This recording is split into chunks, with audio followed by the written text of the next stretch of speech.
What do you know about what you've got up there? Because I agree with you. I think what you've got in the south is interesting, but it's small. You got to be able to do it economically. The analysts will know that. I can't imagine much being assigned to that in terms of value. So, what's the story you've been telling people about what you can do up north? I get the high grade silver bit and silver high price bull market as it is now, fantastic. But what do you know today? So what we know today is, and this is very, very important, what we drilled and put on the resource to the south back. What we know today is that we understand that old El Tigre mine because we drilled it and we have all the underground records. As we go north 3 to 4 kilometers, it's the same. It's the same veins continuing north in the same El Tigre structure. So what we did in 18 and 19, I didn't stop when I went in care and maintenance. We basically put the cheap exploration, the boots and hammers, they never left the mountain.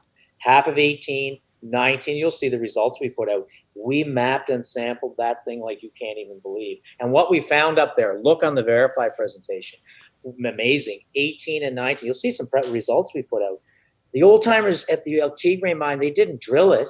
They had little 20, 30 meter exploration adits, tunnels. When we got up there, we found dozens of them. We made them safe and we got in them. We've been in them since June 1st. And we didn't intend to drill this summer. We've 2 years in there, high grade silver, but it allows us now to understand that system so well. When I say we're drill ready for 10,000 meters, we're drill ready for 10,000 meters. We've also put some holes in those veins to test the high grade, and we basically we're ready to go on it. But what people have to understand here, go look at hole 144 and 145. Those were very, very important holes for us. They weren't just, let's take a shot to drive the price up when we drilled them last ones. Because from my perspective, what we know now is the high grade is there. But we've also tested, you'll see it in hole 145.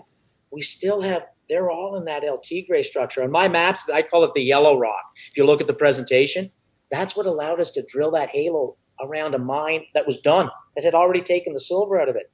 We're going to have that wide zones of mineralization. We've proven it. We drilled some of those around those super high grade silver veins. So we're going to get both up there too. We really think we've got another El Tigre 9 to the north. That's a big statement. I have not proven it, but we're going to go drill 10,000 meters. And I think that the market will like the results we're going to put out because we know where the next holes are going. And the last thing is, these are 100-meter holes.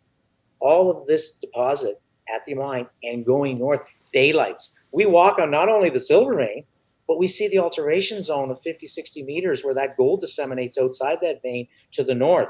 And that is very, very important. The hole 144, I keep coming back to that. That hole was 100 meters. We intercepted it at 50 meters. 50, and this was a stab in the dark. This is 2 kilometers into those unmined veins, north of the old mine. Never had anything taken out of them. We stab in the dark. We hit at 50 meters down hole, a meter of 10 kilos. The veins are come so close together there. We let it continue down. It was in the Cayley vein, and then we let it continue down into Protectora. And at 75 meters, we got another 1.5 meters of a kilo silver. The last part I want to say, and this is very important, to have a clavos in Mexico. This is simple geology from a simple securities lawyer, not a geologist. Why we had that big mine to the south was all these veins came together and came close together. We call that, geometry. When we get north 2 and 3 kilometers, these veins continue. They all come back together. There's actually 4 of them there: the Fundadora, the Cayley, and the Protectora. And that's where we've been in that El Tigre structure. That great plumbing allows the wide dissemination of gold outside the silver veins. That's why we're so excited, and that's why we put those test holes there, because that's where we hit that 10 kilo stuff and prove we had wide zones. Okay, so Eric Sprott, he's made you take more money by the sounds of it. He did the same with the Discovery Metals, actually. They didn't need the money. He's obviously getting very excited about silver. Silver's price has come back up. It's kind of following the momentum of gold. Again, 2 months ago, we wouldn't be having this conversation, I suspect. But why? What are you going to do with the 11 million? You've told me what you're going to do with bits of it. Are you parking the rest up? And what's the plan with it? Well, from my perspective, I had always planned to raise 8, and I was walking around the street with all the. I'll be very honest. I was doing the tour with the street with the banks in Toronto. building a syndicate. And I just kept talking, because every day I talked to smart people, our share price kept going up. And I probably would have kept talking. And I'll be very honest, what happened, I kept saying, I remember saying to my partners here in Halifax, they're going to put the gun to my head any time now and say, here's your money.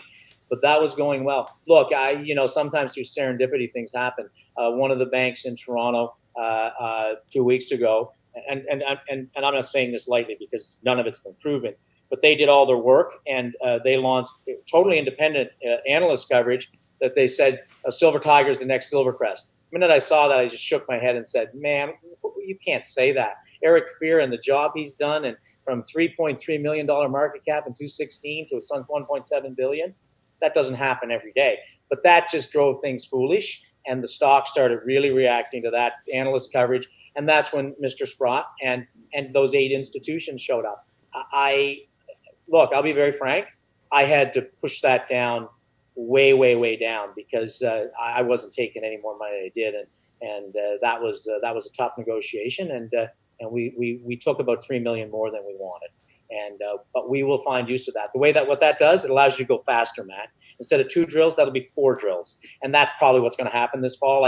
I'm starting with 2. You can't drill 20,000 meters. You got to drill the first 5. And understand that, that we've been doing that for a long time. You have to understand where things are going. But I expect that'll turn to 4 drills in the north. You're the first guy I've told that to, but that, of course, is the plan.